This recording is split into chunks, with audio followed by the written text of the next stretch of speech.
The Great Plains in 1828, a contested frontier. The Great Plains in 1828 were a land of paradox, at once tranquil and tumultuous. These sweeping expanses held an undeniable allure, with their endless horizons, fertile valleys, and teeming wildlife. For the tribes who lived here, the land was not just a geographical space. It was a lifeline, a spiritual anchor, and a battlefield where their identities were forged and defended. To outsiders, the Great Plains might have seemed monotonous, but to those who called it home, every hill, river, and prairie carried significance. This region, spanning thousands of miles, from the Mississippi River in the east to the Rocky Mountains in the west, was far from homogeneous.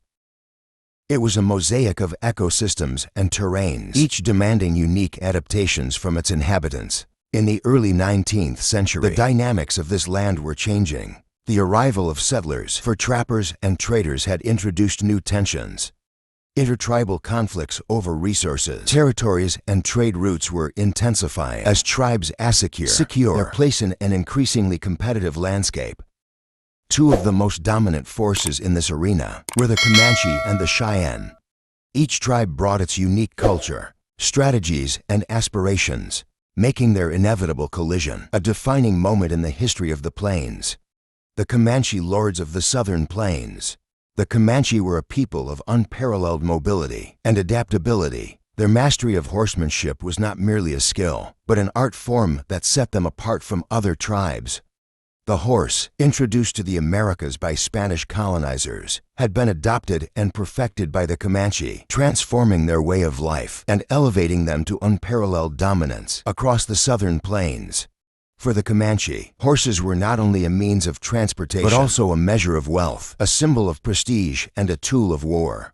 By 1828, their control of the Comanche, a vast region encompassing parts of modern-day Texas, New Mexico, Oklahoma, and Kansas, was nearly absolute. This dominance was maintained through a combination of trade, diplomacy, and relentless warfare. Among the Comanche, the rise of leaders like Bull Hump illustrated the tribe's capacity to adapt to the challenges of their time.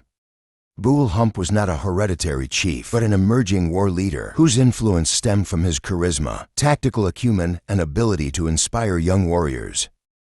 His reputation was built on his fearlessness in battle and his strategic mind, which often turned the tide of conflict in the Comanche's favor. The Cheyenne, guardians of the northern plains.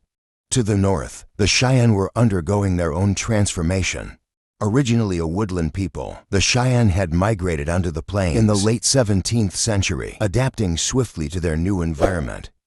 By 1828, they had become one of the most formidable tribes in the region, known for their discipline, resilience, and unity. The Cheyenne's identity was deeply rooted in their spirituality. The tribe adhered to a code of ethics and governance, encapsulated in their sacred ceremonies and rituals. The arrow renewal ceremony, for instance, symbolized their commitment to peace and balance, even as they prepared for war when necessary. Yellow Wolf, a Cheyenne leader, embodied this duality. Revered for his wisdom and tactical prowess, Yellow Wolf was a steadying force in turbulent times. His leadership was marked by a deep sense of duty to his people, particularly in safeguarding the village, which was the heart of Cheyenne life. The role of horses' wealth, mobility, and power central to the rivalry between the Comanche and the Cheyenne was their shared reliance on horses. On the plains, horses were everything. A means of survival, a tool of conquest, and a barometer of status. A tribe's strength was often measured by the size and quality of its horse herd. For the Comanche, horses were the foundation of their raiding economy. They conducted extensive raids into neighboring territories, capturing horses and using them to trade for guns, ammunition, and other essential goods. These raids were not acts of wanton aggression, but calculated maneuvers to maintain their dominance and economic stability. The Cheyenne, too, valued horses highly. As their migration brought them into the southern plains, they began to compete with the Comanche for access to the best grazing lands and water sources. This competition was both a practical and symbolic struggle, as control over horses often translated to control over the plains themselves. Bensford, a catalyst for conflict amid this volatile landscape. The trading post near the Hofferno River, later known as Bensford, emerged as a pivotal player. Established by William Bent, and his partners. The fort was strategically located to serve as a hub for trade between Native American tribes, settlers, and trappers. It was a microcosm of the broader forces shaping the plains, a place where cultures converged. Alliances were forged and rivalries were stoked. For the Comanche, the fort was both a resource and a challenge. It provided access to goods that were otherwise difficult to obtain, such as firearms, metal tools, and cloth. However, it also attracted other tribes to the region, intensifying competition for trade and resources. When Bull Hump approached Ben for information about the Cheyenne, the trader found himself in a precarious position. His response, acknowledging the presence of a Cheyenne party traveling from the northeast, was deliberately vague, reflecting the delicate balance he had to maintain between the two tribes. The Comanche planned precision and secrecy. Armed with Ben's confirmation, Bull Hump began to formulate his strategy. The target was clear: the Cheyenne horse herd along Bissau Creek. However, the execution required careful planning. A raid on such a well-guarded asset demanded both stealth and audacity. Bull Hump's band consisted of some of the Comanche's most skilled warriors. These men were not only adept at riding and archery, but also masters of psychological warfare. Their ability to instill fear in their enemies was as much a weapon as their bows and lances. The raid was set to take place under the cover of darkness, a tactic that played to the Comanche's strengths. Night raids minimized the risk of detection and capitalized on the disorientation of their adversaries. For Bull Hump, the element of surprise was not just a strategy, but a necessity. The Cheyenne camp, vigilance and vulnerability. Meanwhile, the Cheyenne camp along Bissau Creek was bustling with activity. The tribe was in the midst of preparations for a trading expedition, which included capturing and taming wild horses. This endeavor was both a testament to their resourcefulness and a source of vulnerability, as it required the allocation of manpower that might otherwise have been used for defense. Yellow Wolf, ever vigilant, had taken precautions to safeguard the camp. Guards were posted around the perimeter, and the herd was closely monitored. Yet even the most diligent preparations could not entirely eliminate the risk of a surprise attack, especially from adversaries as cunning as the Comanche. The raid chaos in the night. On the appointed night, the Comanche launched their attack. Their approach was almost ghostly, with the warriors moving in near silence until the moment of the strike. When the assault came, it was swift and overwhelming. The Cheyenne guards were caught off guard, their shouts of alarm drowned out by the war cries of the Comanche. Chaos erupted as the raiders drove the horses away from the camp, leaving a trail of confusion and panic in their wake.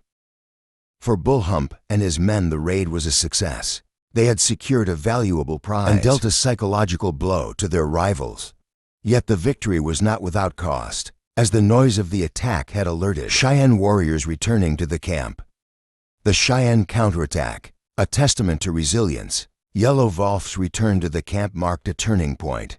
Assessing the situation with remarkable speed, he rallied his warriors and set off in pursuit of the raiders. His leadership in this moment was a testament to his resolve and his deep understanding of both his people and his enemies. The Cheyenne's counterattack was swift and decisive.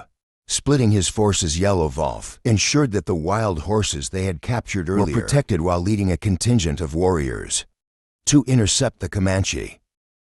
By dawn, the Cheyenne had caught up with their adversaries. The ensuing battle was a dramatic clash of wills, with both sides fighting fiercely to achieve their objectives. The battle at dawn, valor and strategy. The plains echoed with the sounds of combat as the two forces collided. The Cheyenne, fueled by their determination to reclaim their horses, fought with unparalleled ferocity. The Comanche, though outnumbered, relied on their mobility and tactical ingenuity to hold their ground. Walking Coyote, Yellow Wolf's stepson, emerged as a key figure in the battle.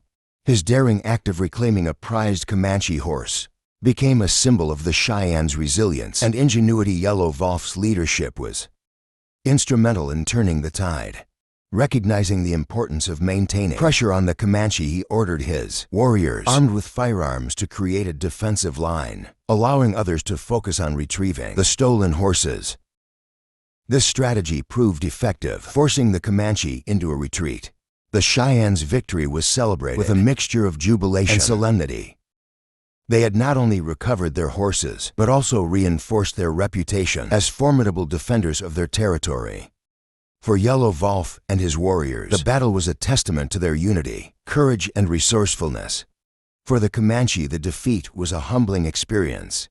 Bull Hump and his men returned to their camp with a renewed understanding of the challenges they faced in maintaining their dominance.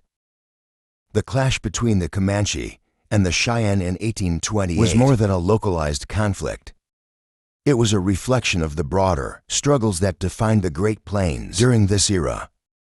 For the tribes involved, the battle underscored the importance of adaptability, unity, and strategic thinking.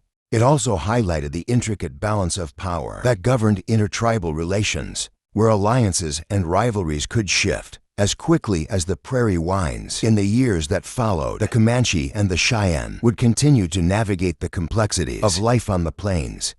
Their histories, shaped by moments of conflict and cooperation, remain a testament to their resilience and ingenuity.